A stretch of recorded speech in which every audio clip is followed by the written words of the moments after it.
കേരളത്തിലെ സിനിമാ താരങ്ങളുടെ വീട്ടിലെ കസ്റ്റംസ് റെയ്ഡാണ് ഇന്നത്തെ പ്രധാനപ്പെട്ട ഒരു വാർത്ത.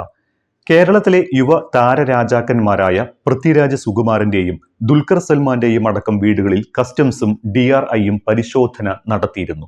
ഭൂട്ടാനിൽ നിന്ന് ഇറക്കുമതി നികുതി വെട്ടിച്ച് ആഡംബര കാറുകൾ ഇന്ത്യയിലേക്ക് എത്തിച്ചിട്ടുണ്ട് എന്നും ഇതിൽ ചിലതെല്ലാം കേരളത്തിലും എത്തിയിട്ടുണ്ട് എന്നുമുള്ള കണക്കാണ് കസ്റ്റംസിനുള്ളത്. ഇക്കാര്യത്തിൽ വ്യക്തത വരുത്തുന്നതിനായാണ് കസ്റ്റംസ് കേരളത്തിലടക്കം രാജ്യവ്യാപകമായി പരിശോധന നടത്തിയത്. ഇതിന്റെ ഭാഗമായി കേരളത്തിലും 30 ഇടങ്ങളിൽ പരിശോധന നടത്തി. ഈ പരിശോധനകളിൽ 20ഓളം വാഹനങ്ങൾ കേരളത്തിൽ പലയിടങ്ങളിൽ നിന്നായി പിടിച്ചെടുത്തു. ഇതിൽ 11 വാഹനങ്ങളും മലപ്പുറം, കോഴിക്കോട് ജില്ലകളിൽ നിന്നാണ് പിടിച്ചെടുത്തത്. കേരളത്തിലെ ഏതാനും സിനിമാ താരങ്ങളും സാങ്കേതിക പ്രവർത്തകരും വ്യവസായികളും ഇത്തരത്തിൽ നിയമവിരുദ്ധമായി കടത്തിക്കൊണ്ടുവന്നിട്ടുള്ള വാഹനങ്ങൾ വാങ്ങിയിട്ടുണ്ട് എന്ന കണ്ടെത്തലിന്റെ അടിസ്ഥാനത്തിൽ പൃഥ്വിരാജിന്റെ തേവരയിലുള്ള വീട്, ദുൽഖർ സൽമാന്റെ പനമ്പിളി നഗറിലുള്ള വീട് എന്നിവിടങ്ങളിൽ പരിശോധന നടന്നു. ദുൽഖർ സൽമാന്റെ 2 വാഹനങ്ങൾ പിടിച്ചെടുത്തു. ദുൽഖർ സൽമാന്റെ കാറുകൾ പിടിച്ചെടുത്തതിന് പുറമെ കൂടുതൽ വാഹനങ്ങൾ ഉണ്ടെങ്കിൽ അത് ഹാജരാക്കണമെന്നറിയിച്ച് സമൻസും നൽകി. ഇതാദ്യമായല്ല സിനിമാ താരങ്ങൾ ഇത്തരത്തിൽ നികുതി വെട്ടിച്ച കാറുകളുടെ വലയിൽ കുടുങ്ങുന്നത്. ഇന്നത്തെ കേന്ദ്രമന്ത്രിയായ സൂപ്പർ താരം സുരേഷ് ഗോപി മുതൽ ഫഹദ് ഫാസിലും ഇപ്പോഴത്തെ പൃഥ്വിരാജും ദുൽഖറും വരെ ഈ നികുതി കെണിയിൽ കുടുങ്ങിയിരിക്കുന്നു.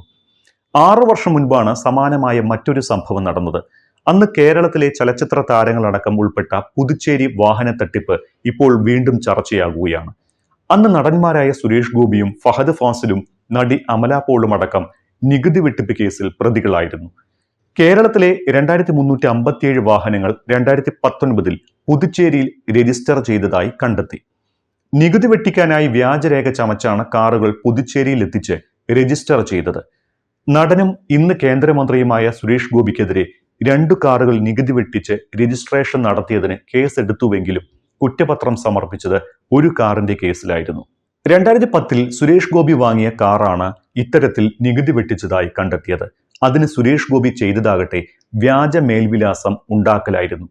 2010 പുതുച്ചേരി ചാവടിയിലെ അപ്പാർട്ട്മെന്റിൽ താൽക്കാലിക താമസക്കാരനായിരുന്നുവെന്ന് വ്യാജരേഖ ചമയ്ക്കുകയായിരുന്നു.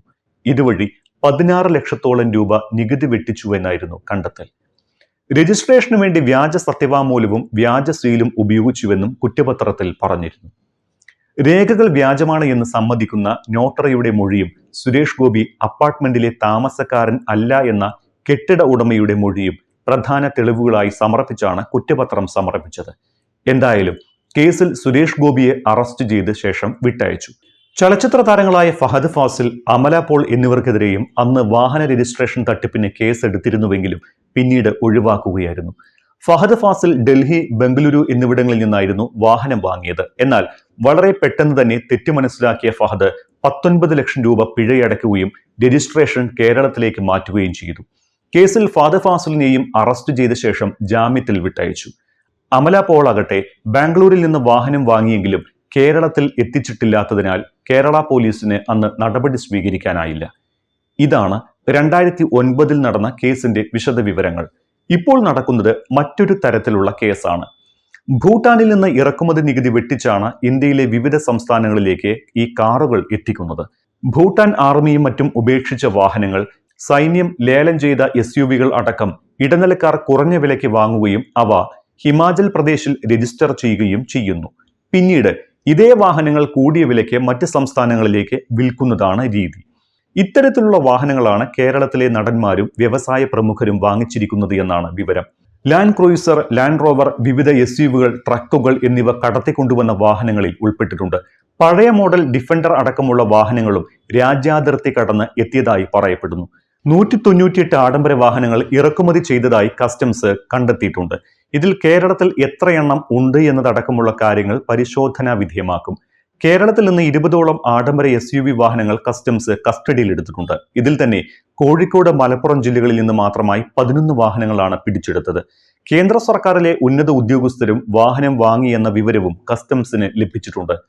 National TB institute director, central silk board member secretary എന്നിവരാണ് വാഹനം വാങ്ങിയത്. 2 വാഹനങ്ങളും ബംഗളൂരുവിലാണ് നിലവിൽ ഉള്ളത്. ഹിമാചൽ പ്രദേശിലെ HP 52 രജിസ്ട്രേഷൻ നമ്പറിലാണ് കൂടുതൽ വാഹനങ്ങളും നമ്പർ എടുത്തിട്ടുള്ളത്. ആ RT ഓഫീസിൽ നിന്നുള്ള NOC ഉൾപ്പെടെയാണ് കേരളത്തിൽ വിറ്റഴിച്ചിരിക്കുന്ന വാഹനങ്ങൾ എത്തിയിട്ടുള്ളത്. ഇതുപയോഗിച്ച് അനായാസം കേരളത്തിൽ വാഹനം രജിസ്റ്റർ ചെയ്യാൻ സാധിക്കും. റവന്യൂ ഇന്റലിജൻസും കസ്റ്റംസും ഏറെക്കാലമായി നടത്തിയ രഹസ്യ വിവര ശേഖരത്തിന് ശേഷമാണ് ഈ റെയ്ഡ് നടന്നത്. മറ്റ് രാജ്യങ്ങളിൽ നിന്ന് ഇന്ത്യയിലേക്ക് വാഹനങ്ങൾ ഇറക്കുമതി ചെയ്യാൻ 200% തീരുവയടയ്ക്കണം. സെക്കൻഡ് ഹാൻഡ് വാഹനങ്ങൾ രാജ്യത്ത് ഇറക്കുമതി ചെയ്യാനുള്ള അനുമതിയുമില്ല. ഇതെല്ലാം മറികടന്നുള്ള വൻ റാക്കറ്റ് തട്ടിപ്പിന് പിന്നിൽ ഉണ്ടെന്നാണ് വിവരം. ഇതും അന്വേഷണത്തിൽ പുറത്തുവരുമെന്ന് പ്രതീക്ഷിക്കാം.